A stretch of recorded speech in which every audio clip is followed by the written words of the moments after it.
said that.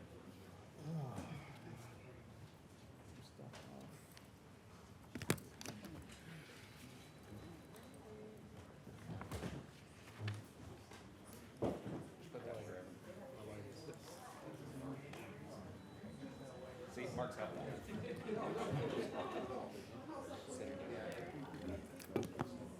Additional work in here. Come on. This is the meat locker on the weekends. This is it. So you find that, because now you have me wondering, because according to what you repeated, this isn't it. All right, Well, y'all just gotta get the right. good afternoon, good afternoon, good afternoon. We're gonna go ahead and, I know, and I get was gonna to do that pushing. too, but I don't- Oh, thank you, thank you. Today is Thursday, August 28th, 12 p.m. We'll have Alderman Curtis Pertee lead us in an opening prayer. Thank you. If you would, join me in prayer. God, our Creator, we come to you today with open minds and loving hearts. We seek your wisdom and guidance as we carry forth the vision of our community. Lord, we know that where there is no vision, the people perish. Open our eyes so that we see clearly your vision for your people. Heavenly Father, we ask for your comfort for those who are hurting from gun violence in our community, especially our young adults, our juveniles, our children. We ask for blessings for those who suffer from poverty and lack of a stable home or income. And we ask for help for those that are suffering from addiction and from mental illness. Lord, we know that that wraps our community a lot. Lord, in this world full of distraction, violence, and anger, we are reminded to be still and know that you are God. May we go forth living to love and loving to serve. In the name of God the Creator, Christ the Redeemer, and the Holy Spirit. Amen. Thank you all very much. Go y'all for a moment of silence for the young people lost their lives in Minnesota. I'm gonna do it out there. Okay, that's good.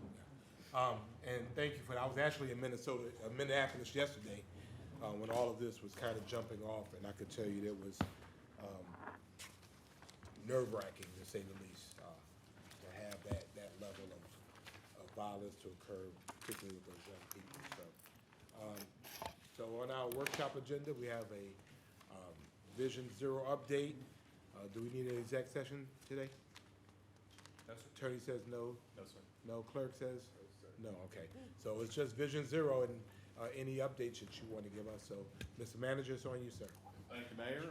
Thank you, Council. Great to be here in a workshop today and back in our media room.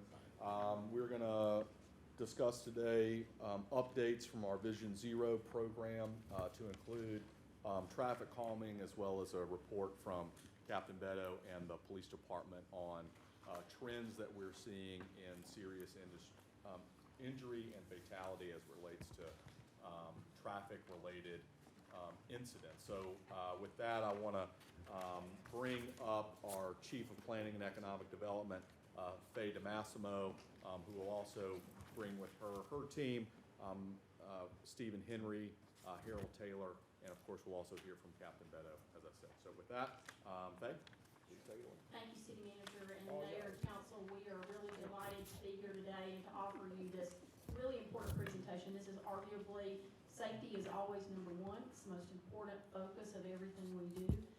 That's particularly so, of course, in transportation within our partners in the police department. One of the things you're going to hear in the presentation today that we're also really proud of is we know that you like to hear from us. And we love to give you information, but we also think it's important for you to hear from the residents whose lives are being changed and neighborhoods are being changed by these important investments that have been made possible by your leadership and the investments that we are continuing to make in the community. So with that, I'm going to ask Steve Henry, our Senior Director of Transportation, to come forward and begin our presentation. Thank you.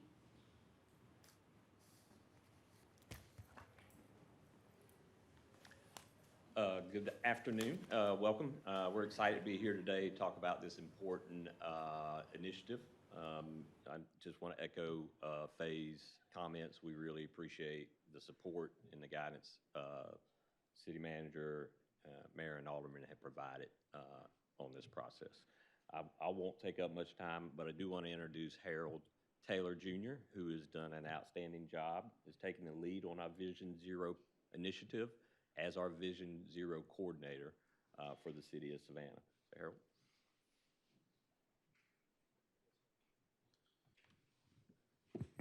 Good afternoon. Thank you so much, Steve. Thank you so much, Chief, Mayor, Council, City Manager. Thank you all once again for your continued support. Make sure this presentation is queued up and ready to go. So today we're here to talk about the Vision Zero updates. I can definitely go on and on about some of the great things that we've been doing, but just for the sake of time, I just want to kind of zero it in on a couple different things that we want to focus on today. So once again, thank you all for your continued support. Because of you all, we are continually able to promote safer streets, promote safe speeds, keep our people safe, create safer vehicle mobility, and also for cyclists, and in totality, keep our pedestrians safe as well. So just a quick recap of Vision Zero. So we know the main three things of Vision Zero is to eliminate all serious injuries and fatalities related to traffic, also creating safer streets for all road users, and increasing equity and accessibility for all of our transportation modes. So today's presentation is going to focus on 6 E's. Most of you may remember this from our last presentation, but these 6 E's are very important to us because they are equally important. So there's no particular order here. So equity, enforcement, engagement, engineering, emergency response, and evaluation are some of the topics that we're going to focus on today. So starting out with equity, I'm very, very proud to announce that we currently have traffic calming and across all districts, representation across all districts, making sure that we keep our residents safe on our residential streets. And we have a lot of great things that we're speaking to in the presentation a little bit further to show you the progress that we've been making so far. So starting out with traffic calming, something that I want to share. This is all still in beta testing mode, but this is the first time that council we're presenting to you first. Your eyes are fresh on this, and this is something that we're proud of, and we want to get some feedback. And so if I can click over, see if I get my mouse to work here. This is a portal that we created, like I say, still in beta mode, but this shows all current traffic calming locations and also temporaries. Just want to show that to you here really quickly. So with this map here, and I'll make sure that everyone gets a copy of this, so then that way you can take a cruise around this map and be able to see exactly the great work that we're doing. So if you look here closely, this shows roughly about 100 odd locations where we place traffic calming across all districts currently. This map also includes temporary locations, so this map will be forever changing. That's what we wanted to create, is something that's more interactive, showing you real-time information. And so just for a quick just example, if we come in here and click on this particular area, you can click in and see exactly when this table was placed, location of the table, and then also some more modifiers and information that we feel as though is important. Now, of course, we're planning to go public with this in about a month or so. And then this map will also include, based off of feedback that we get from you all council, other additions that we can make. These lines that you see here show our speed limit reduction areas. Of course, this does not cover the whole city. We're still adding it in currently. Like I say, this is still in beta test mode, but this also shows areas where we reduce speed limits and also notates those speed limit changes and additions as well. So like I say, very, very proud of this, and definitely open and welcoming any feedback that we can get, so then that way we can continue doing great work in our residential areas and amongst our collectors and other major roadways. Get back to our presentation here. So along with our traffic calming program, we have been moving steadily along. And so, of course, I can stand up here. Many of us from Transportation Services can stand up here and talk about all of the great things that comes with traffic calming in many modes of different forms. But we felt as though it would probably be better if you heard it exactly from the residents, those that we serve. So please take a quick look, very short video that we want to share with you. Very proud of this.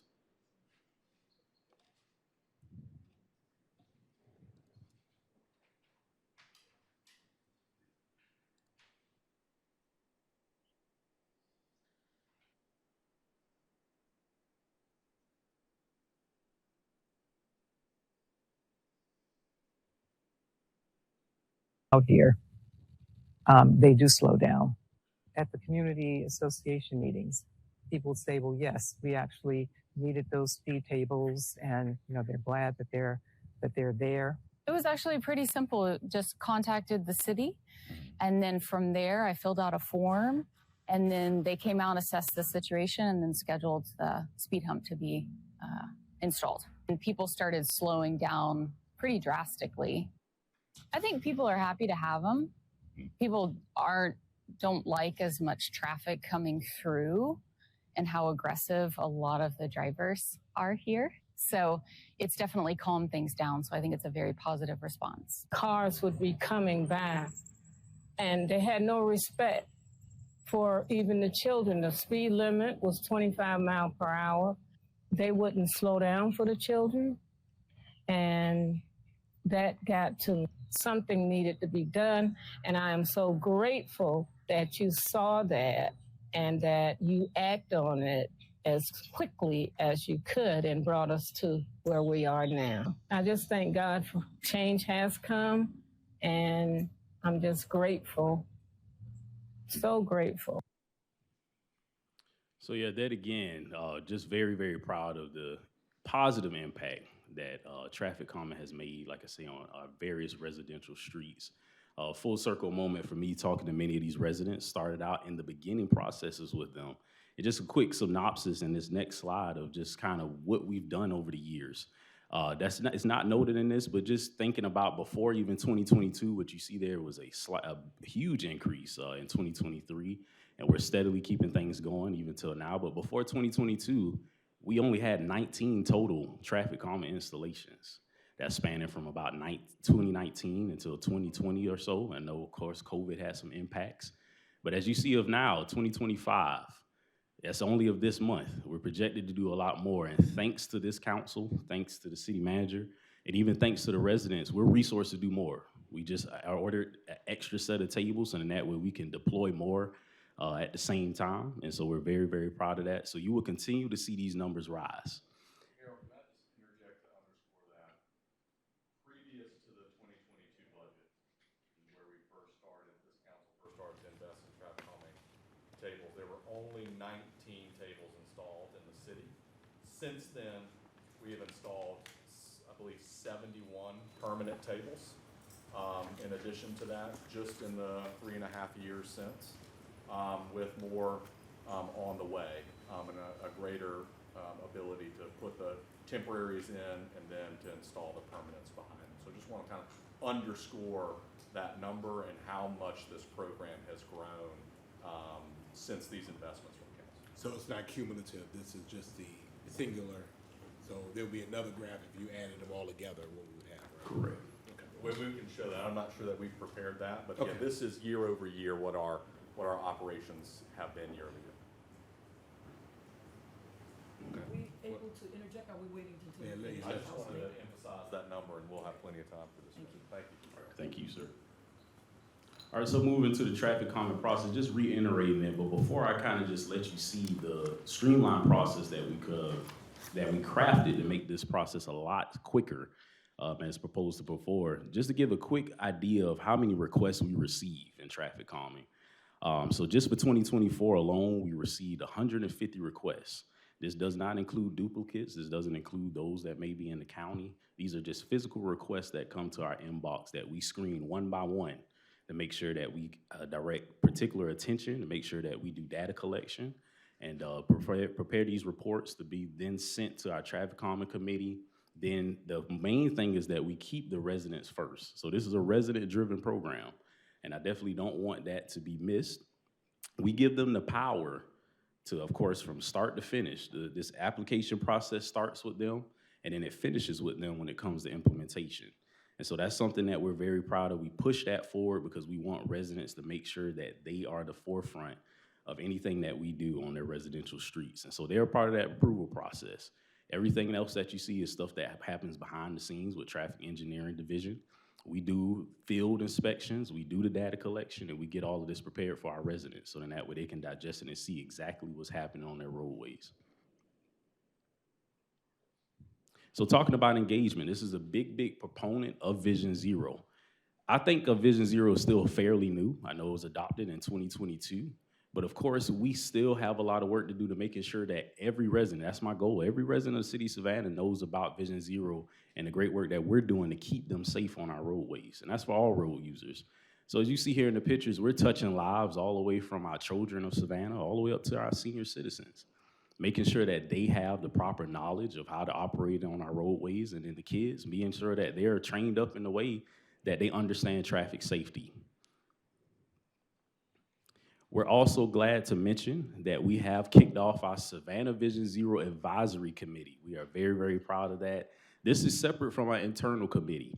So our internal committee is comprised of other internal city departments.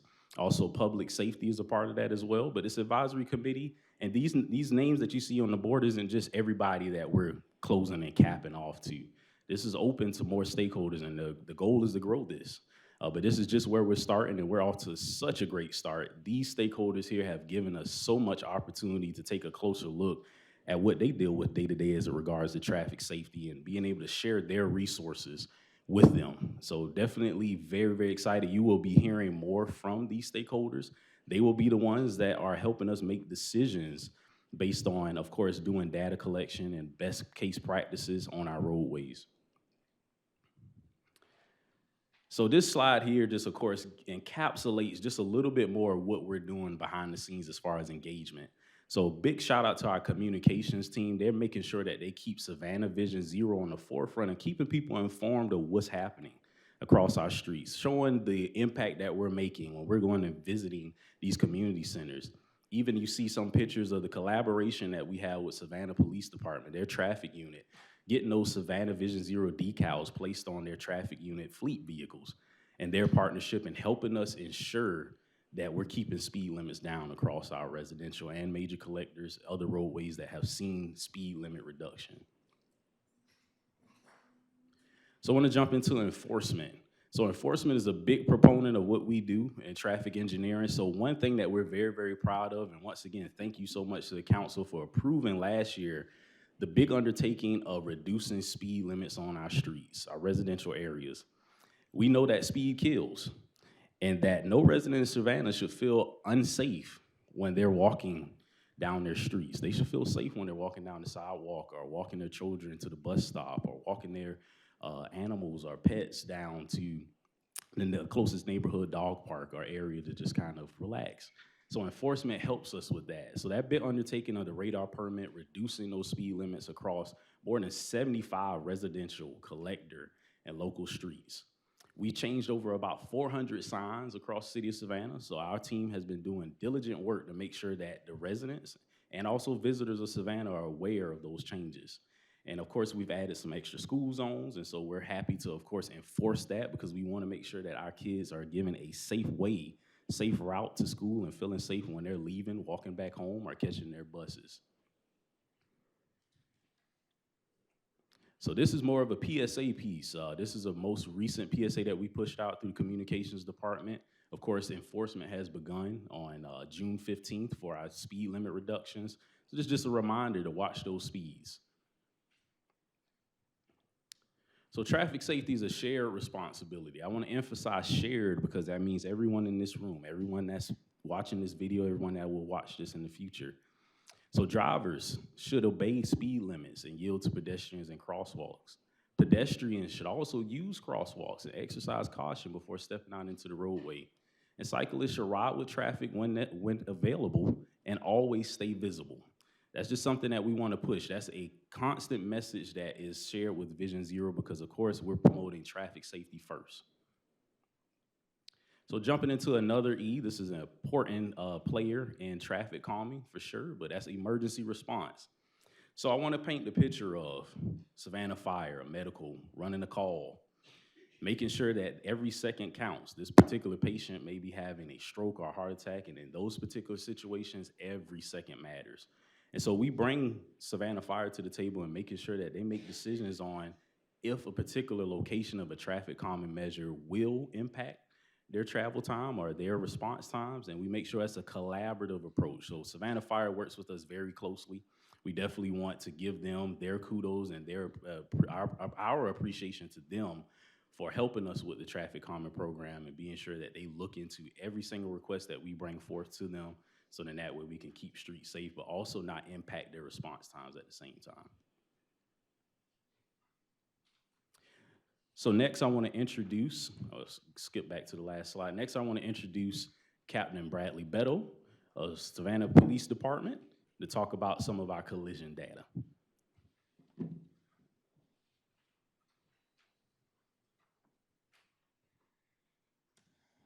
So, good afternoon. I appreciate y'all letting me have a couple minutes of your time to talk about our collision data.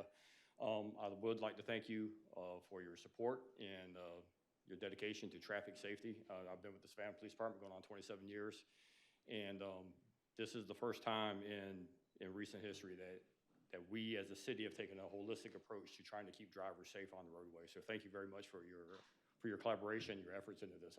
We greatly appreciate that. So this is our 2025 collision data. Currently, right now, we are sitting at 5 fatal wrecks for the year. This is a really low number for us at this point in time of the year. In fact, I was talking with Chief Gunther before we came in here.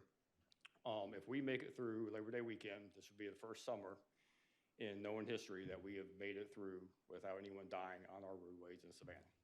So knock on some wood, and hopefully we make it through there.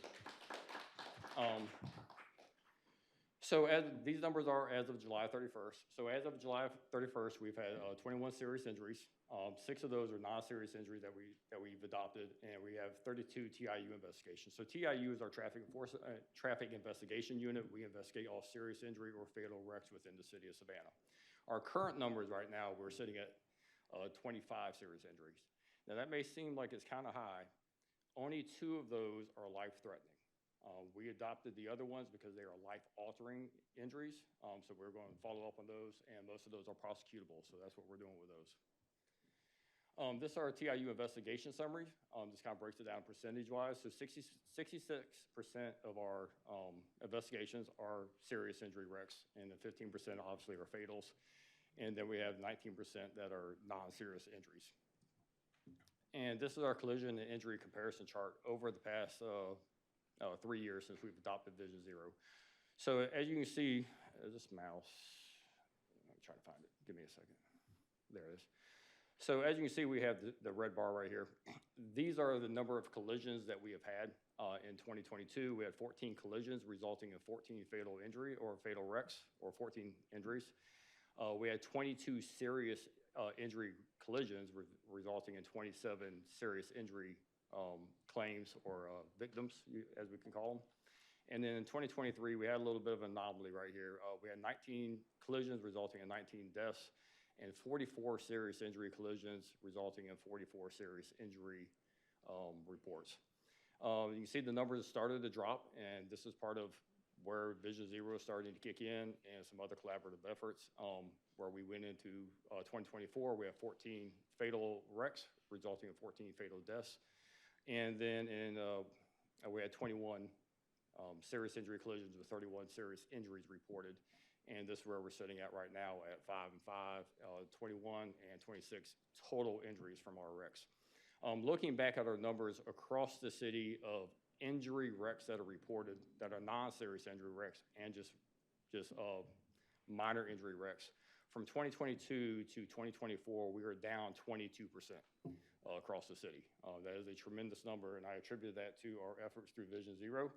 I attribute that to driver awareness, public safety campaigns, environmental roadway designs, traffic calming that we have out there, and then obviously increased enforcement efforts by my guys over in traffic, which I applaud them for their efforts. And this is just a further breakdown of the last chart that we looked at. In 2022, you can see that we had 14 fatal wrecks, 22 serious injury wrecks. 2023, we had 19 fatal wrecks, 44 serious injury wrecks, and we see it drop off significantly. 14 fatal wrecks with 21 injury wrecks, and then we see it even across the board as of July 2025. So we're starting to trend up right here in serious injury wrecks, but you can see we're trending down significantly in fatal wrecks going into 2025. And this is the amount of injuries reported with each one of those wrecks. So 14 fatal injuries reported for the 14 wrecks, but 27 total injuries, 44 total injuries, serious injury, 19 fatal, or 14 fatal, 31 serious injury reports, and then obviously our 5 fatals for the year, and then 26, what we're looking at right now, injuries reported. obviously, we are trending down. Like I said, we're 22% down across the board for all injury wrecks in the city since 2022 all the way to 2024. And I am very, very pleased with our 5 fatal wrecks that we're sitting on this year. I think our efforts are paying off. And once again, that's because everyone in this room, what y'all are doing to support us. And before we move on, I emphasize, Vision Zero, the zero in Vision Zero, relates to the zero number of fatalities that we want to see annually as it relates to traffic calming. So while we can certainly be very, very proud of the reduction in injury and the reduction of fatalities, 5 is still 500% more than what we want and what Vision Zero sets out to accomplish. So I want to make sure that we're applauding our success and celebrating that, but keeping our eye on what Vision Zero stands for. So thank you so much, Captain. Yes, sir.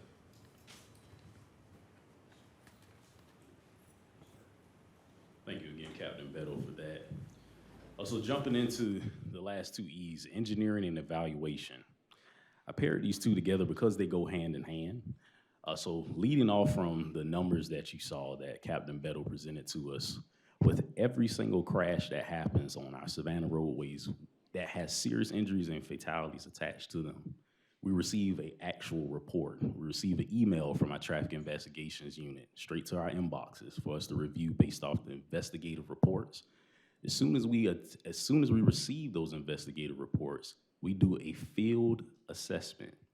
And what I mean by field assessment is that if that particular crash resulted in it close to an intersection or on our roadways, we're going out and identifying potential issues to infrastructure and design. And then out of that, we identify potential improvements. So we're doing the work behind the scenes to make sure that we're making changes and that we're potentially identifying problems before they occur. Another project that we are very, very proud of is our Lighting the Way to Safer Streets.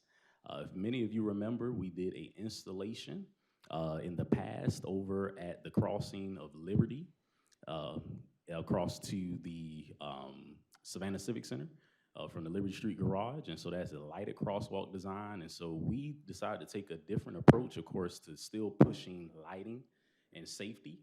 And so at the corner of MLK and West Bay Street, if many of you have driven by there recently in the nighttime hours, you see that is a lot brighter.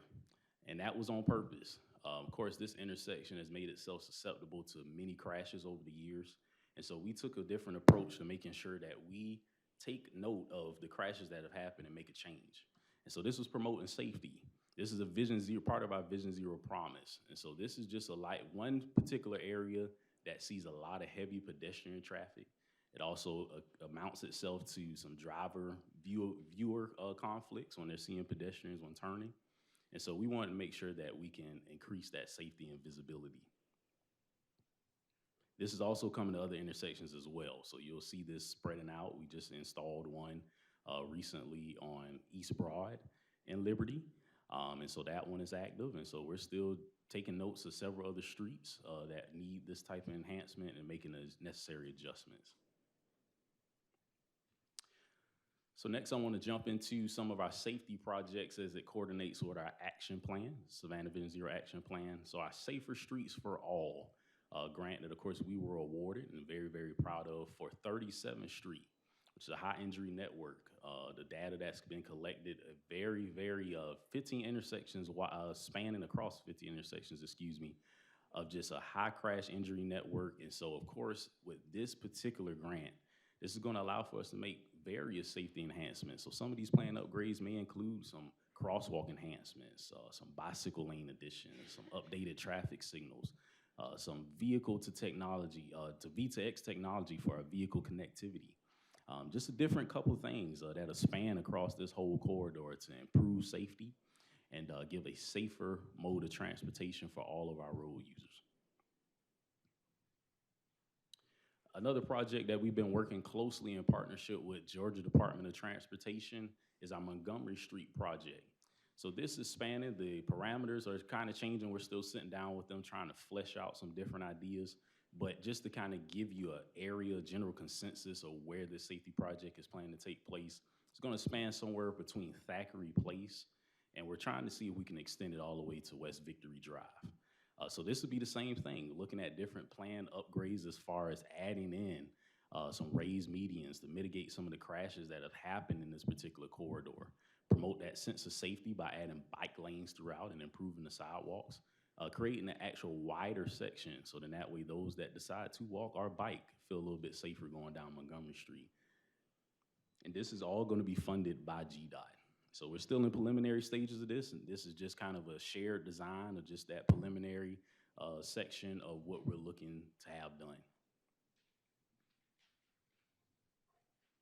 And so this brings me to the end of the presentation, but one thing that I want to emphasize, of course, from what you all have seen from the beginning of this presentation to now, of course, is thanks to this council, thanks to city manager, thanks to the mayor, thanks to our residents for definitely continuing to push the envelope of traffic safety.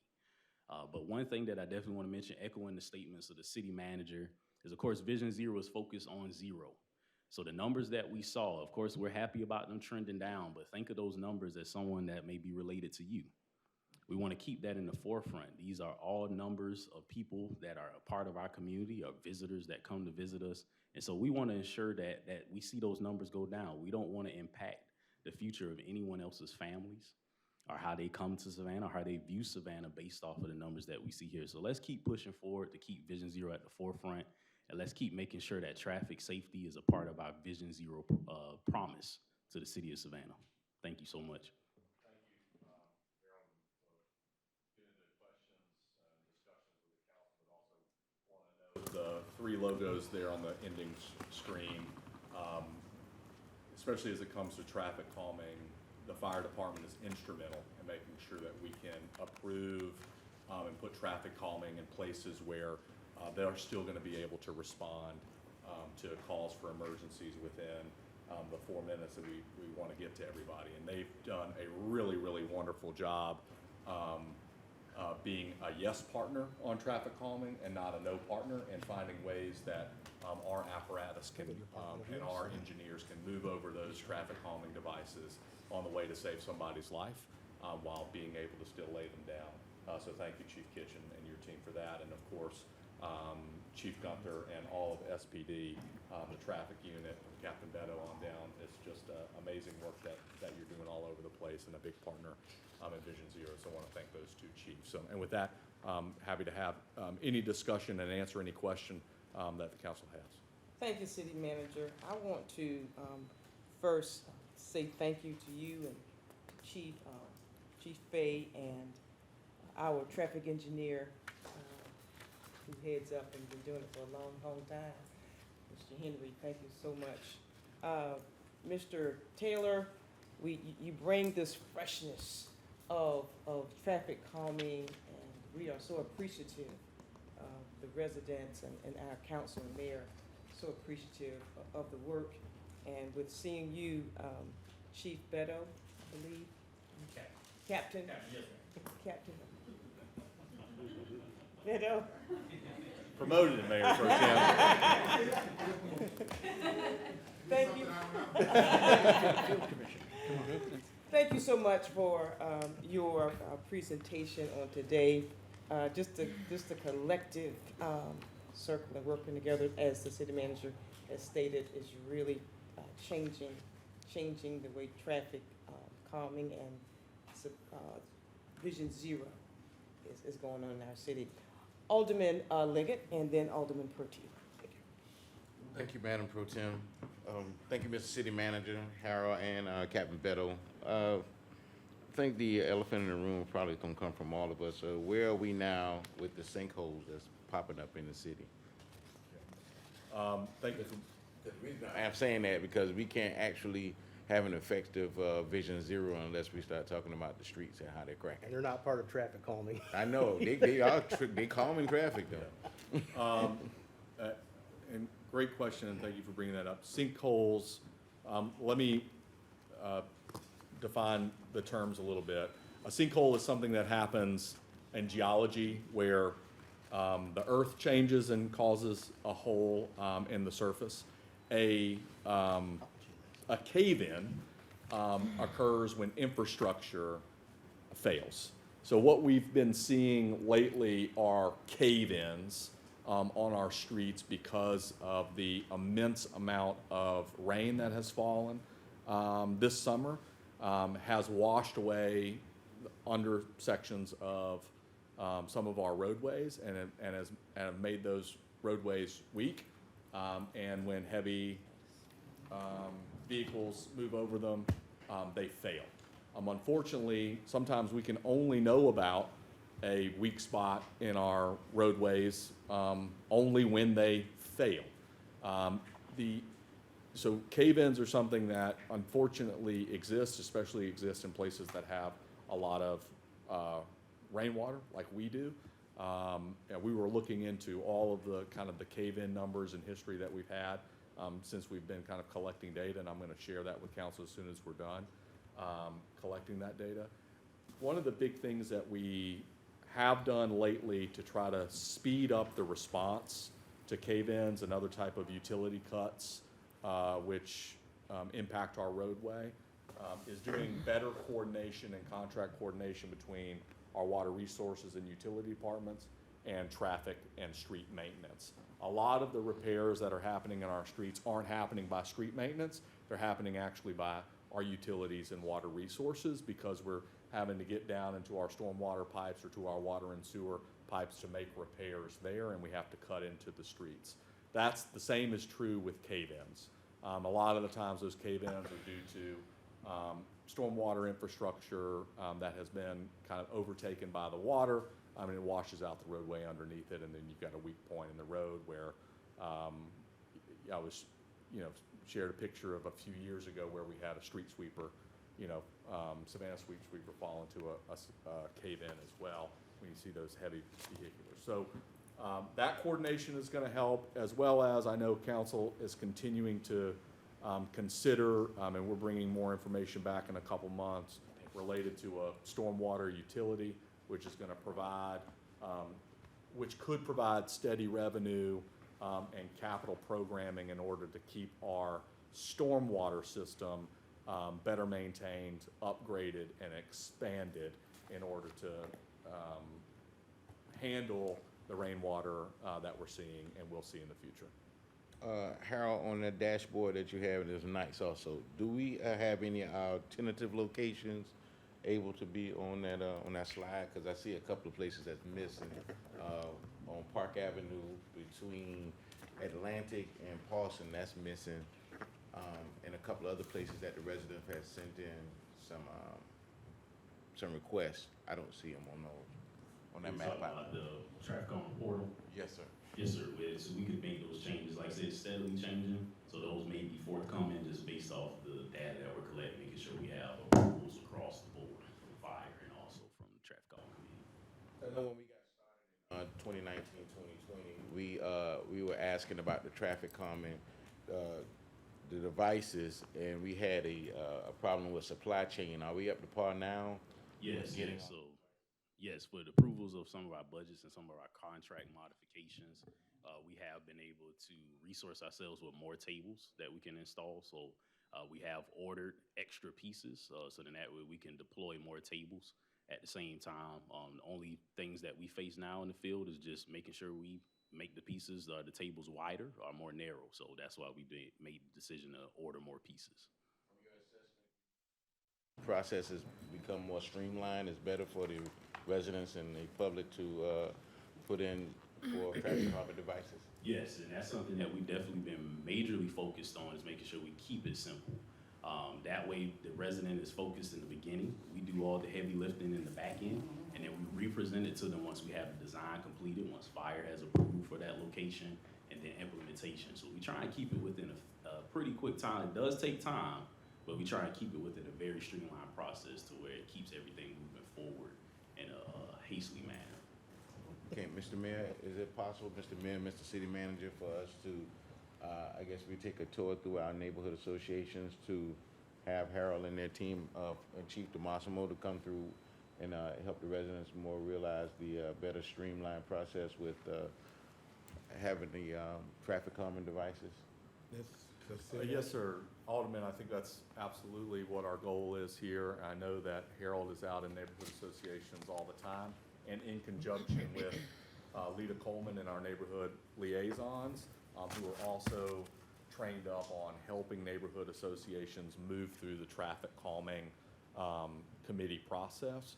So happy to work with you and other members of council on where you want to see us next in the neighborhoods. We're happy to do that. Thank you, sir. Alderman Purchase.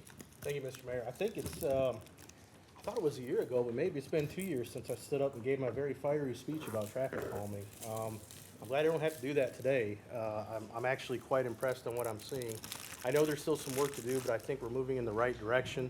I'm glad that there is a citizen-driven approach that allows citizens and community members to take ownership of this process.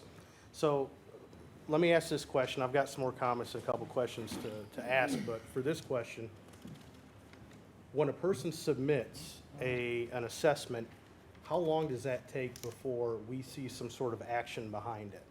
So as soon as the application comes through, the first thing that traffic engineering does what we call a staff report. And so we analyze and look at that particular location, whether we use Sage's layer or we go out in the field, and we see if it qualifies based on certain modifiers such as street length, street width, if it has interconnectivity, and if the speed limit requirements are also met. So that's the first step. That's pretty immediate. So that's within a couple weeks, just based on the amount of requests that we receive. And so then just kind of give you the backstory of where it goes past then. Then it's set up for what we call data collection. So data collection, we're resourced to do in-house. We're looking at ways that we can also even streamline that process a little bit more through other technologies to help us out. But right now, we send out an engineer to lay out what we call road tubes. You've probably seen them around town that you ride over. That collects speed and also volume data. Makes it digestible in the sense that shows us the 85th percentile. The 85th percentile is the 85% of vehicles that's traveled over those tubes, the rate of speed that they were going. And then that report is also shared with the resident that applied. So it gives them a quick snapshot of exactly what's been happening on the streets. From there, Traffic Calming Committee, which we have different members that's been appointed, of course, by council. They are the ones that look at that staff report that we prepared based off of the particular stipulations that need to be met, and then also look at the speed data analysis, which is that 85th percentile, and also the amount of vehicles that's on those roadways. As long as it meets those thresholds, they may approve or deny based on other modifiers, and then we push it straight on through the process from there. So it kind of keeps going in line.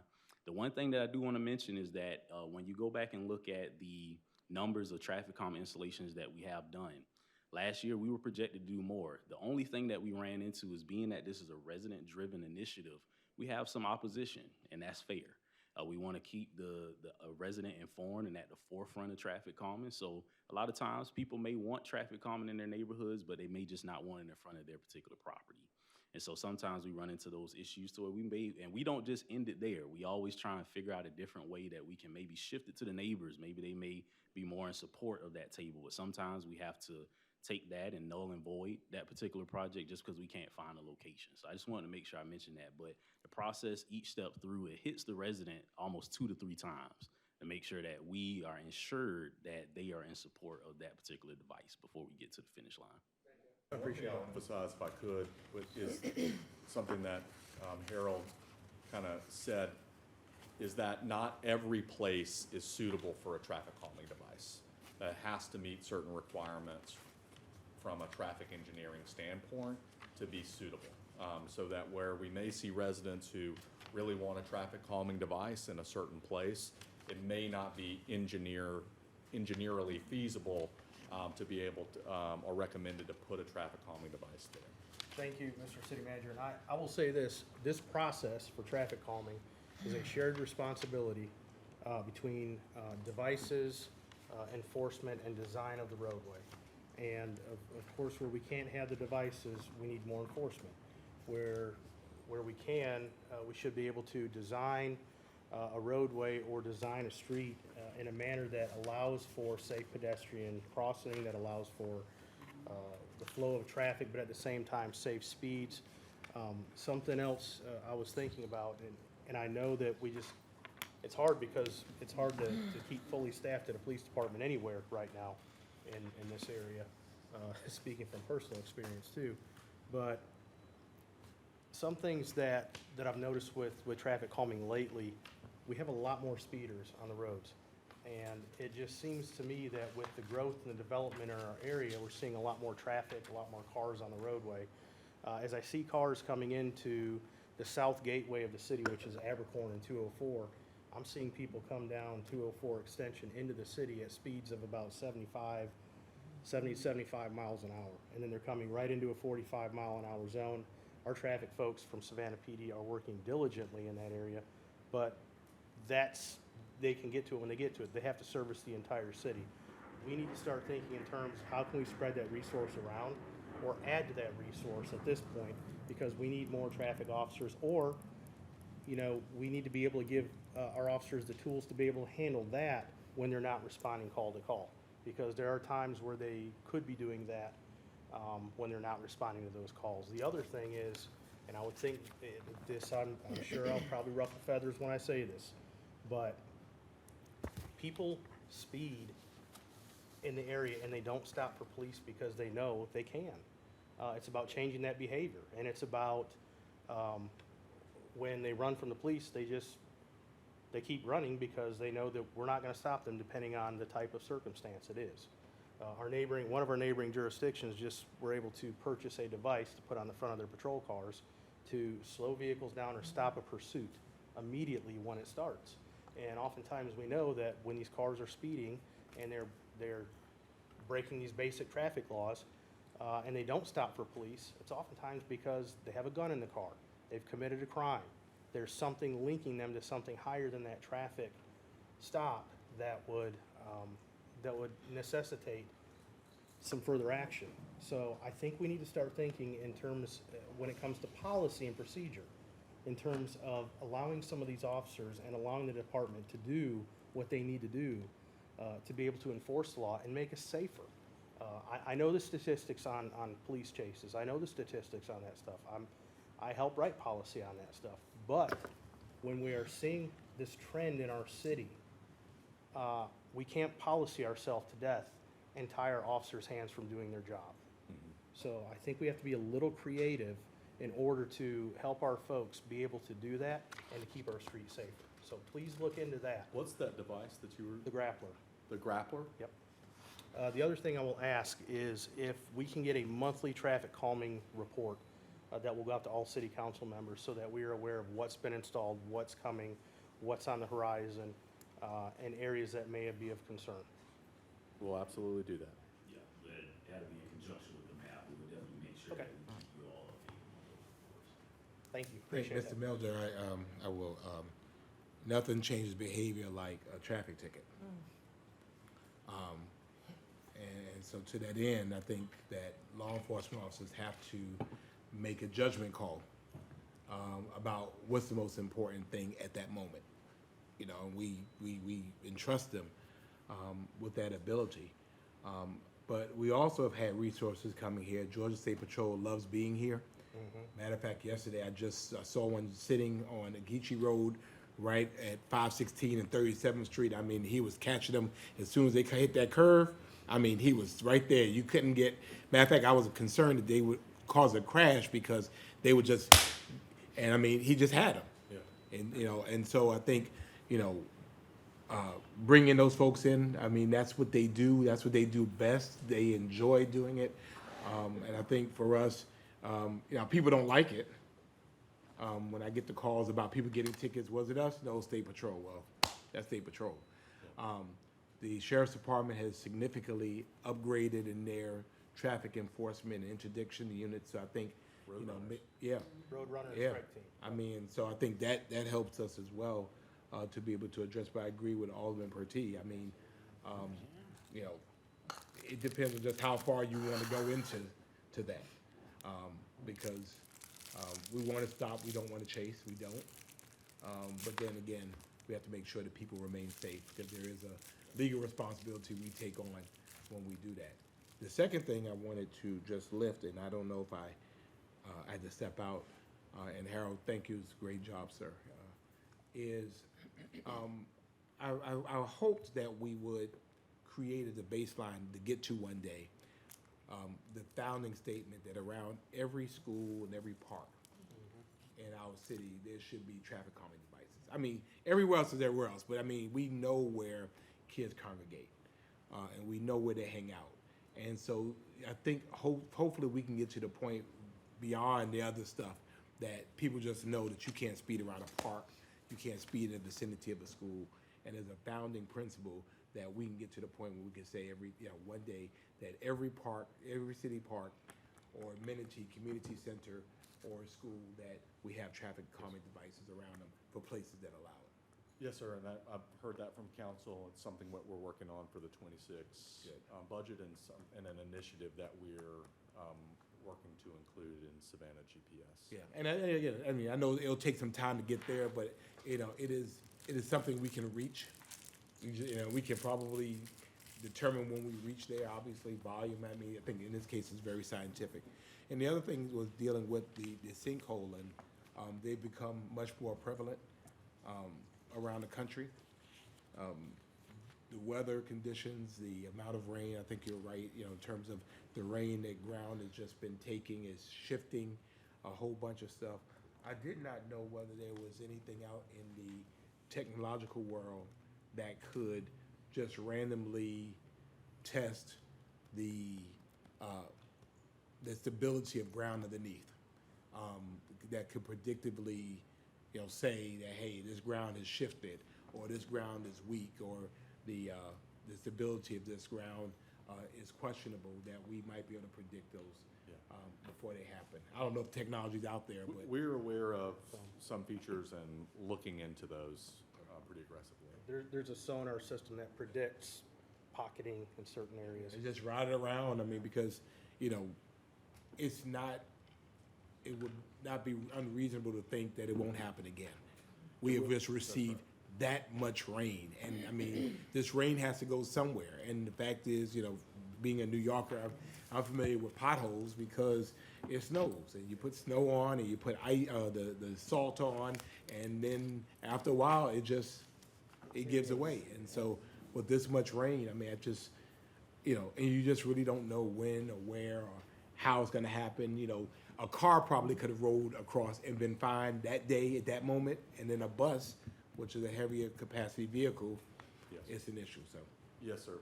It's a symptom of the rain. It's a symptom of infrastructure that needs to be improved and updated.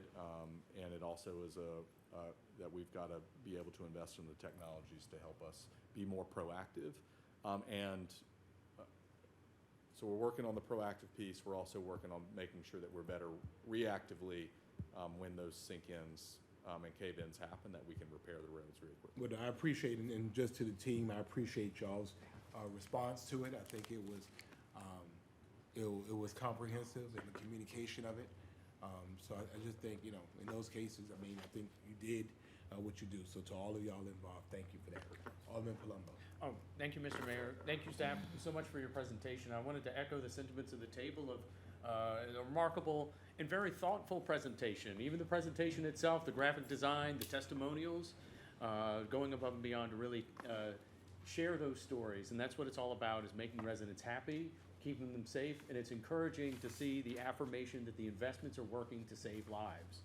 And so that brings the new challenge of, I think that you're ready to have more resources to be able to do more, right? It's going to get more difficult as it goes along because it is so comprehensive and can be expensive. Anytime that you hit a shovel into the street, I think you add another digit, to the end of the cost of the project. But it's encouraging to see that the implements that are there are working. I would like to see, of course, more of them in citywide to keep up that momentum, getting more people involved. And then for the next update next year, or whenever we get the next one, begin integrating things like, crosswalk expansions and crosswalk counts. I know you guys have done a lot of work on those tactically and comprehensively. Marrying together the sidewalk expansions that we've had, or new construction where that's been implemented, to see what kind of difference is that making in the data. And then trying to get more on what I call the supply side mobility. I know that we've got some big ticket items headed up for SPLOST, for mobility improvements and bike lanes and sidewalk infrastructure and much, much more. Being able to measure the before and after, seeing that difference that it makes in saving lives is an important test case for 2025 and well into the future. And then the last thing too, I mean, I love to see, you know, that you're adding more and more and more, recognizing that lighting and visibility is important, how people engage with the street. And the last thing I wanted to highlight is a little unusual.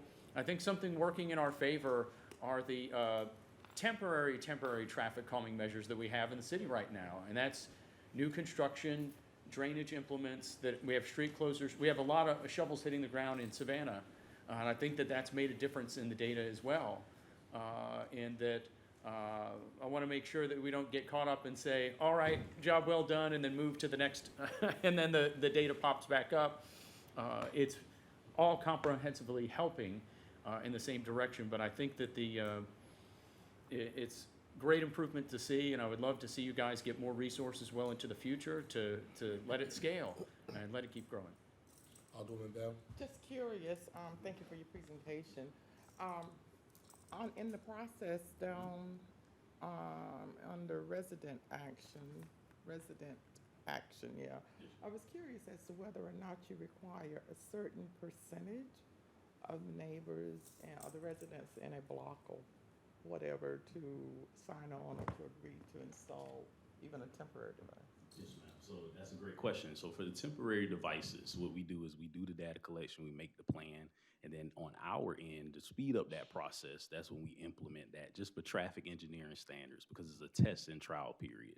So it's the same thing as if we make any infrastructure improvements, we do temporary additions to those first to see if they work. And then the resident side, we do have a certain percentage that we have to meet.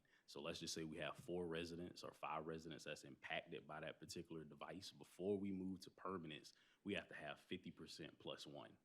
Yes, ma'am. Is back in the day, I remember during the early days of traffic calming devices, I know there were moments when, or there were times when even a temporary device was installed and the neighbor or the residents found that they were inconvenienced and then they wanted it removed. So do you experience much of that now? No, we haven't had many appeals. I don't think we have any appeals since I've been with the department. The only thing that we have is opposition as far as placement of that table. Placement, yes, ma'am. not in front of my house. Correct. Okay. Let me ask you a question before I get to Linda. And I think, Mr. City Manager, I think this is a great opportunity to start. We've talked about dashboarding. The information is right there. Okay, that's something we can put, just create the dashboard so that in addition to the report sent to council, this is something that's we have a Vision Zero page that we can just.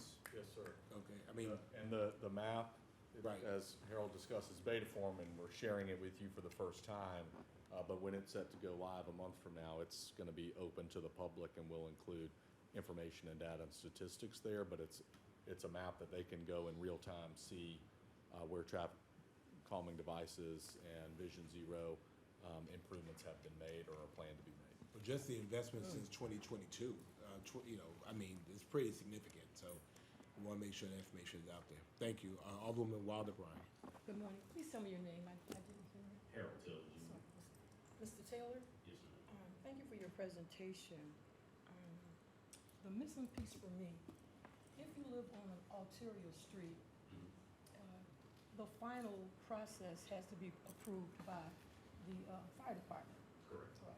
And so I would want him to be inserted in that, because a lot of the people who want traffic calming is because they live basically and are connected to arterial streets. So that's a no for them.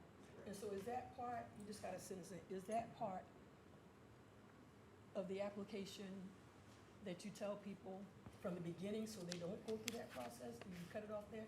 Or do you complete the whole thing and then tell them it is because of this reason, even if we had the budget and we can't do it? Right. No, great question. So in the beginning, we actually mitigate that. So if they do live on a arterial or major collector roadway, in the first part, when they send in the application, as soon as we do our staff report, we let them know immediately. So it's within probably a week or 2 weeks that they know if that street initially qualifies. That's a part of the process that we've included people that are waiting until that finish line piece just to be told no. So yes, ma'am. And the other piece, the application process, Mhm. basically, it's a money thing. If it's not in the budget, right, then they're not gonna get that process. Do you initiate that process anyway? Because I tell my people to go ahead, should we get some money, I'll try to fight and get that. So knowing that, what is the gap between the application until the implementation? How do you gauge that without telling people, okay, hurry up and then wait? Because Right, people right. become frustrated, and we want to make sure that we tell them, while we want you to follow this process, we can't assure that you're going to be getting this money in a timely fashion. Please answer that question. Yes, ma'am. Yes, ma'am. So now when it comes to the money part, I will say that I don't have much restriction when it comes to budget as far as getting traffic calming placed in our neighborhoods. That's priority for us. Mm-hmm. Right? And we're gonna make sure that we do from my department. Right. The other main issue is, while you're following that from the application to the implementation, I can't assure you that you're gonna get it 2 years, 3 years, or whatever, depending on, the budget. Is Right. that a part of, the strong part of the process? Do your people convey that? Right, yes, ma'am. So we do start telling people, especially when they call us and they reach out to us, that it could take upwards of a year before you start seeing some progression, just because of the steps. Even though it's streamlined, it does take time. And like I spoke to before, being that we keep it resident driven and resident focused, we have to have buffers in there. When we send out letters, we don't, of course, want to send it out maybe multiple times before we decide, okay, that's a yes or a no, depending on no answer. So we tell them that there's going to be some time before you start seeing forward progression, before you start seeing those shovels tilling dirt or turning dirt before the implementation process.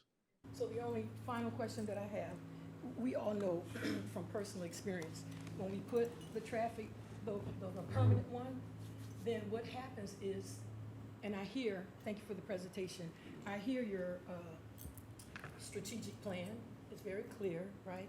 But tell me what your strategy is to combat when you put it on that street, and then that traffic is then relegated to the streets on either side. Right. What is your strategy in combating that? How do we tell our, what is that conversation with the residents? Right, no, great question. So what we do is we take and analyze where that traffic is going. That's basically pushed off of what the amount of applications that we get. So for instance, I'll use, for example, in District 1, Spring Lakes neighborhood is on our desk right now for a neighborhood plan.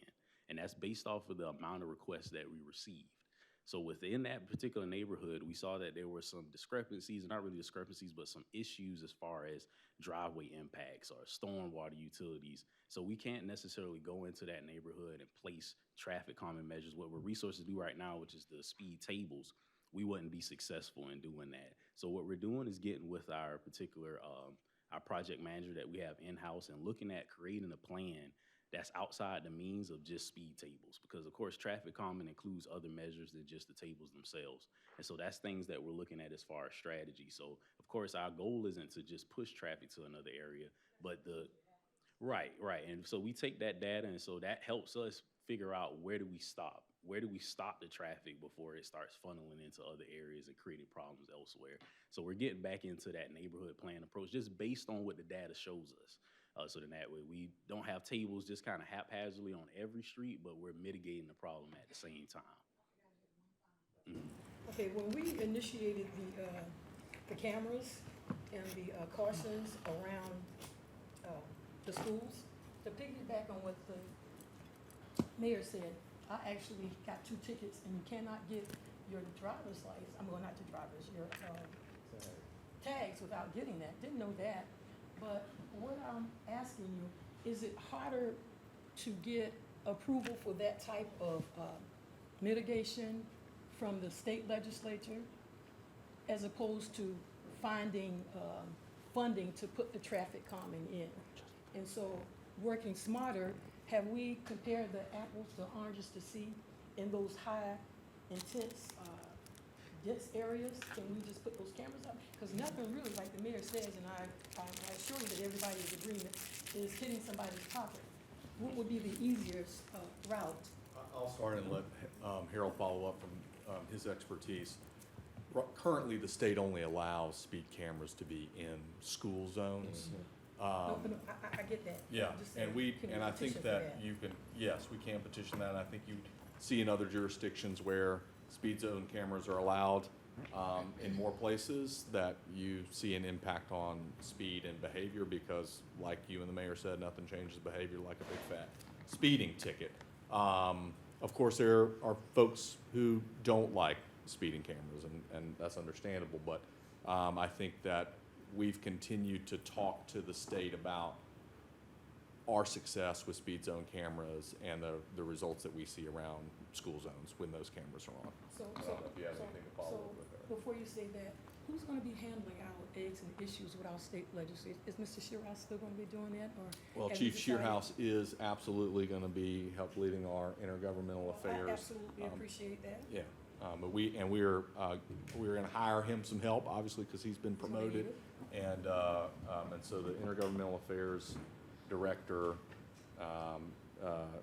Joe, and I will be very engaged. So one other question, when we talk about what we want, our items to be presented to our legislature, might that be something that we could add, or at least have further discussion to see? If council wants to include that on our legislative agenda, absolutely. And I know Joe will be sending out very soon, as we're kicking off our legislative agenda process that's driven by you all, that's absolutely something that we can work on. And Joe, let me just ask you to get with the Alderwoman at some point today to talk about that request, so we can make sure that we have it flagged. Thank you so much. Thank you so much for your presentation, your answers. Thank you. Just a quick point to that. There was actually significant movement in the legislature this year, Joe. There are some folks trying to get rid of them totally. Yeah. And I don't think, it didn't cross over, did it? Right, it was really close, so I just think that we want to keep our eyes on that as well, because, you know, there was movement on there that we were watching throughout the session. Alderwoman Miller Blakely. Thank you, Mr. Mayor. Mr. Harold Taylor, thank you for your presentation. And I'm very pleased to know that there were only 5 fatalities this year. Can you tell me where those fatalities were located? Do you know? I would like to know where they were located. Also, lighting improvements in the city. You mentioned MLK, East Broad Street. What about, that's downtown area. My concern is more south side, more east side, in the neighborhoods. What do we have scheduled for those areas? Let me take that, and I'll let him add on to it. We are in the process now of trying to finalize an agreement with Georgia Power for a Light Up Savannah initiative. Georgia Power owns and maintains, let me give some broad numbers. There are roughly about 30,000 streetlights in Savannah, in the city limits. About 27,000 or so are owned and maintained by Georgia Power. 3,000 are owned and maintained by the city. Most of those are in the kind of the historic older parts of town. The work that we're trying to do with Georgia Power is, one, trying to transition some of those city-owned lighting fixtures over to Georgia Power, who can do a better job of maintaining them, especially in places that we don't have a wheelhouse, like over our interstates and things like that. But it's also going to provide some unit costs that would be advantageous for the city to go through and neighborhood by neighborhood be able to invest in lighting upgrades everywhere in the city. Now, it certainly costs money, but this is where we want to get to, so that we're able to have a system and a program in place to invest in lighting upgrades where we want to see lighting upgrades. There's going to be neighbors who don't want to see the lumens get any bigger or brighter. There's going to be some folks who want to see the lumens much brighter than they can get. But we want to be able to have an ability to work with Georgia Power to be able to upgrade lighting across the area. You can see a similar program in Light Up Atlanta that was started a few years ago, and Atlanta has kind of incrementally invested in new neighborhoods where they want to see lighting upgrades happen, and that's the place that we were trying to get to as well. So you say you've been speaking with Georgia Power. How long have you been speaking with them? Well, And how long will this process take? Well, we're hoping to bring an agreement to council very soon. We're in the last stages of negotiating this good. agreement. It's been a long road, but we're kind of here at the finish line. So we've got another meeting with them, I believe, next week. So hopefully we'll be getting to some resolution. Light Up Savannah is an initiative that this council approved as a SPLOST 8 list. You'll also be considering today a budget amendment which moves some SPLOST $6 that we have in lighting to be moving towards these kind of lighting upgrade programs as well. And where would those locations be? I will get that to you at 2 p.m. I really would like to know, because I'm just concerned. We do a lot of traffic calming and lighting up the city and what have you, but it's not in certain areas, and I would like to see those areas that it's not in begin to be in those areas, okay? Understood. I think as we Thank get you. this process going, then council can able to direct funding towards places that they want to see lighting upgraded. And we're can do an enormous amount of data and overlay to show, where we don't see as much lighting, and where we see, other factors that maybe lighting may assist with, whether that's traffic, whether that's crime, what have you, so. Thank you, Mr. Mayor. I would like to also thank the advisory committee members who are working with us externally. I just want to let them know that we appreciate them along with our internal committee that is working. I also wrote down a note, as Alderwoman Blakely just mentioned, in talking about spreading our resources from the downtown area throughout the other 5 districts, so that everybody can benefit from the resources.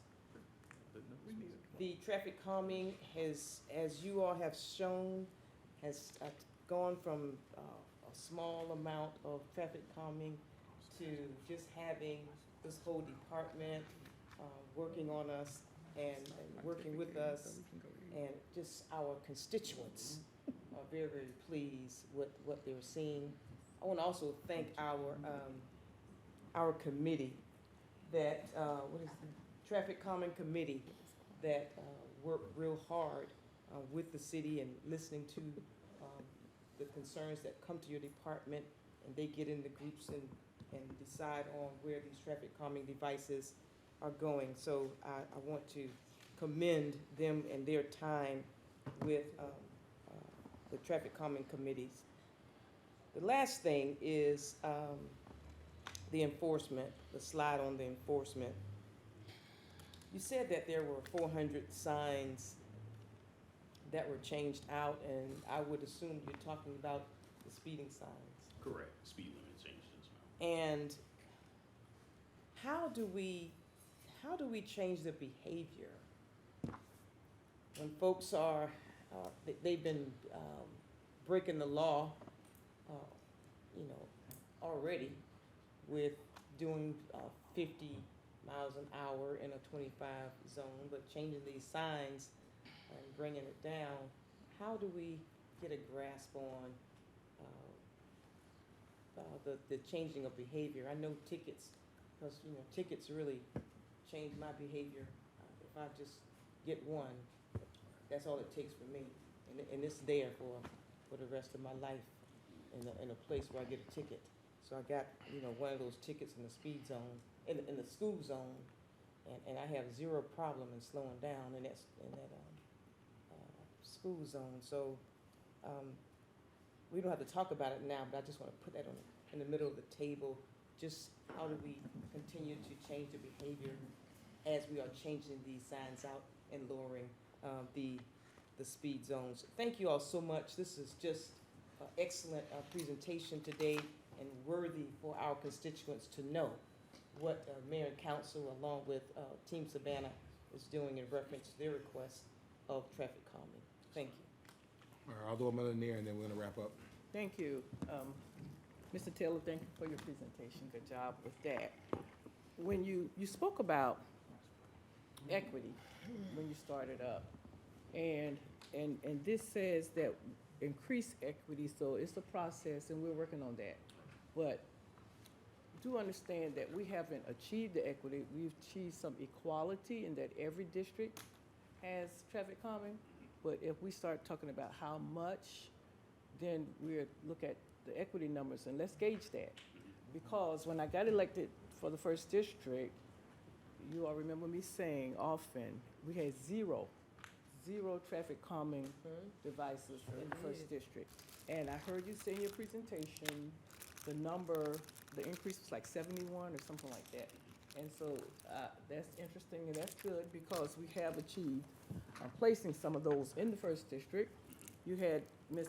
Deloach up from Cloverdale, and in that instance on Cloverdale Drive, there was a lot of speeding, mostly local folks, residents, and you placed those devices there, including the artwork, and then they stopped taking Cloverdale Drive and they took Bel Air to circumvent Cloverdale Drive. So she lives on Bel Air. Of course, there's a lot of elderly people in there, and they pushed hard to get that balance in there.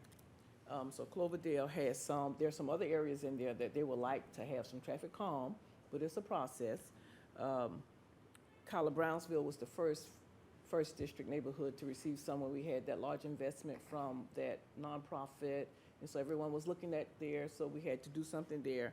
And Carver Village, folks were very vocal about that back street. Well, we have some over there, and they're still asking for some more streets. So every area, but the areas I'm hearing a lot of requests and complaints from Tremont Park, Woodville, Hudson Hill, West Savannah, and these requests were made since 2020, and they haven't been addressed.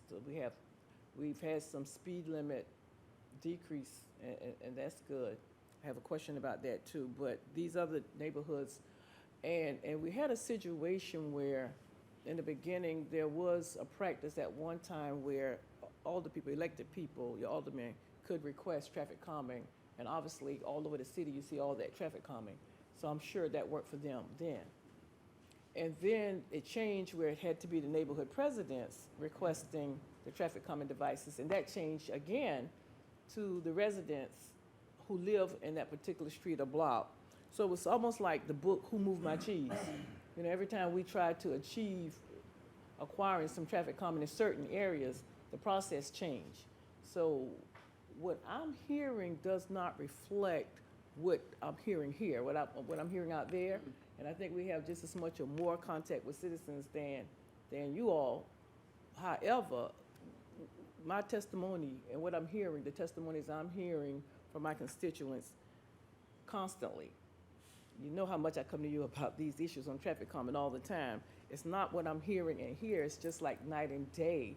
But I know it's a process, and we're talking equity. So we need to look in those areas and make sure that we try to achieve some equity there. So. If I could make a suggestion there that I'd like to have, and I know we're working on it, but our neighborhood liaison teams, again, to the kind of the question that Alderman Leggett had, there are some neighborhoods specifically where we need to provide some support and technical assistance in moving the process forward. I think would be a very, very useful job for our neighborhood liaison team in coordination with Harold and his team. And that was my next point, communication and education in those areas. If the process has changed and it's working for other people now, let's make sure that these people who've been trying to get something done for the last 5 years, make sure they get that latest information. Yes, ma'am. Thank you for that. It's 10 years. And on a couple of particular areas I wanted to talk about. On West Bay Street, when did I write that letter? I don't know, it was around 2008 or so, because we have been trying to get a traffic light. And I know that's a state road at West Bay and Tooten Street. And what they did, they installed a beacon light, and that's not working. I have so many pictures in my phone, and you can stand there at any time and see these people running through that beacon light. Some people just refuse to stop, and some doesn't understand once it stops blinking, you should walk. They sent me some flyers from the DOT to teach the people how to cross with the beacon light. So they supposed to, when it stops being solid red and it starts blinking, the traffic is able to go if it's clear.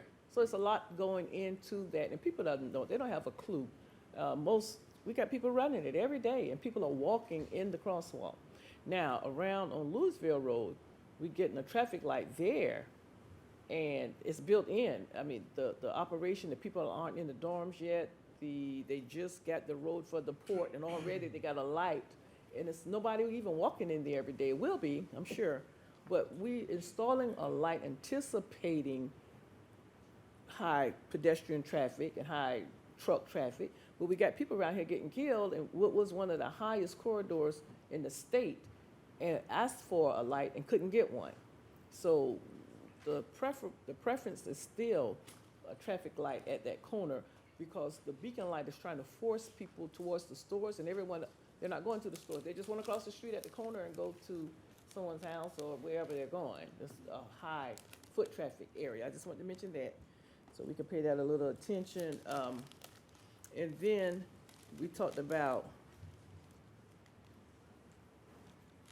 on West Boundary at Garrison School. I know everyone knows it's a huge problem there, and we haven't done anything there. You know, it's a problem that's connected to the school when they take in and take out, but it's still a problem when you have parents sitting in the lane of traffic, blocking traffic for 45 minutes to an hour, when trucks and traffic and everything stops. From Gwinnett Street all the way up West Boundary, everything just stopped. You just can't get through there, period. So so we gotta do something about that, please. We'll work in conjunction with the school system. Okay, I don't know, we can figure that out, I'm sure, it's bad. About the cave-in and the sinkholes. Oh, let me ask another question about the application and the changing of the process. What they're asking me is, now that the speed limits have decreased, do they have to go back and reapply for the application, because some of the applications were turned down because the speed limit was too high, and now that it meets the qualification now, and so that was one question that I keep getting from residents. Do they have to reapply? Right, no, and that's a great point, because we have gotten those from different districts as well. And so we do, actually, if they're a current requester and we haven't gotten around to them yet, we are making sure that we take care of that. But then for those that would have been within that year, we'll go back if it's brought to our attention, and of course, make those adjustments. But if it's been past a year, our policy states that once you've hit a year, then you can reapply. So then that way you can be voted on if traffic calming is deemed necessary for that particular street segment or not. Make sure that's a part of the education when you're going out to the neighborhoods, that they understand that. Yes, ma'am. Thank you. And about the cave-ins, sinkhole situation, and Jay, you mentioned the vulnerable infrastructure, and we need to improve and update those, and we all know that. But I just want to bring something to y'all's attention to watch and to think about it, because it is my lived experience. You know, I often tell you about the history of the area when the International Paper Union Camp Company came, and our parents tell us that we had fresh springs all through the area, and they dried up once they dug their well. All of the fresh water springs dried up. Well, about a year and a half ago, we start seeing all of this water coming up out of the ground that I shared with you, including a lot of oily different substances. And we're looking at this, wondering, where's this water coming from? What is this substance? We know we have a lot of toxins in the environment on the west side. Well, it's interesting that the increase of the water, and it's coming it's synonymous with the IP plant shutting down or not pumping anymore. So is the water that they're not extracting coming back to where it was naturally? And so I'm wondering that because it's synonymous, it's all happening at the same time. And how we could manage that, I don't know, because these were freshwater springs, came from the aquifer, and maybe they're coming back, I don't know. But we're wondering where that water's coming from. And it's a thought, it's just happening at the same time. When they stop pumping, then the water stopped coming back up through these areas. We're doing a lot of number crunching and running on what the international paper closure means to the water system, et cetera, and they do have a groundwater permit as well. And so we'll add this freshwater spring history to some of our investigation. I need to go over at Jasper Spring and see if I see some, because I'm looking all around. And the last thing, you mentioned Liberty and East Broad, and maybe you have something there, you're planning maybe to bring some more lighting or whatever. Is that one of your high crash areas? Yeah, so all of the lighting improvements that we have made are based off of crash history, or if we have had near misses with our pedestrians as well. Because my observation is that a lot of the downtown pedestrian traffic, whether it's tourists or students, their behavior have changed. If you're a person who's been driving in this area for 10, 20, 30, 40, 50 years, the behavior have changed where it could be electronic devices, whatever, I don't know. It could be, it's attitude too, like you better stop, but a car will still, they don't have rubber bumpers. So maybe the education piece could extend to tourists and students, people who frequent downtown, because they're just stepping off these curbs, just walking in front of these cars, and at the same time, we see an increase. Right. So I think there's some more education we could do. Yes, ma'am, and that's, One thing I wanted to add to that I think is important is we've got an update coming to our Vision Zero plan. And part of that is something that we've talked about as an education piece that wasn't necessarily as robustly developed in the last plan, but we have an opportunity on the update to do so. That is around all kinds of behavioral issues, driver behavior issues, distracted driving, impaired driving, the same with folks who are walking. and To driving. develop a piece around that to help us influence that part of safety as well, and that's the And- individual piece. And that's great, because when I see that one on Duran, when you're approaching, say you're traveling westward and you see that sign to your left when you're approaching Abercorn that says, stop distracted driving or put your phones down, it impacts me because it makes me put, my phone down, but, so. It works. You don't have your phone up. No, I wouldn't dare. I would love to see, no. I have to be careful how I say this, because I'll get myself in trouble. But, they, like, walking while distracted. I mean, I can tell you how many times, particularly on Bay, Liberty, Oglethorpe, I mean, people just kind of walk out into the crosswalk because they're in their phone. I mean, just walking in their phone, and it's like they didn't look; they just come walking straight out.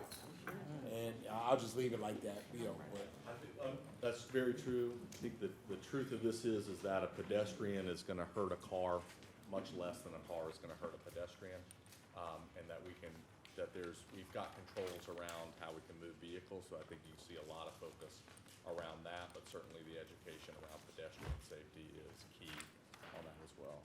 And if I could just, as a moment of pride, just thank and celebrate Harold Taylor Jr., who's done a phenomenal job. Yes, Harold. As our transportation coordinator, and is a true leader and expert in his field, and he was a member of the first cohort of the City Managers Emerging Leaders Program. He was actually my mentee, and I learned way more from Harold than he learned from me, I know. Shameless but plug. Shameless. He's done he took a new job and has really transformed this work, and so just yes, ma'am. One other thing, I think in the last presentation, we were told, I believe it was 13 or 9, and I had 3 tentative ones. On the map, I see that there is one in the 3rd district. Are you moving forward with that so that I can tell them? Because you did have a list that you were gonna push out because they had funding. Can I confirm that? Yeah, if I'll get with on you that personally so we can figure out which street segment you're talking about. It's in Parkwood. Fernwood. Parkwood, yes, ma'am. So we are. Okay. That is correct. We're Thank you so waiting much. on, Yeah, yes, we ma'am. did. I appreciate that. I'm gonna go ahead and institute the hard stop. We got 30 minutes. So, no executive session. We'll see you all at 2 o'clock. Sure. Food's upstairs. Upstairs, one more. Bates is hosting lunch for We got one council. more. Basic. On. Thanks. On, Thank you.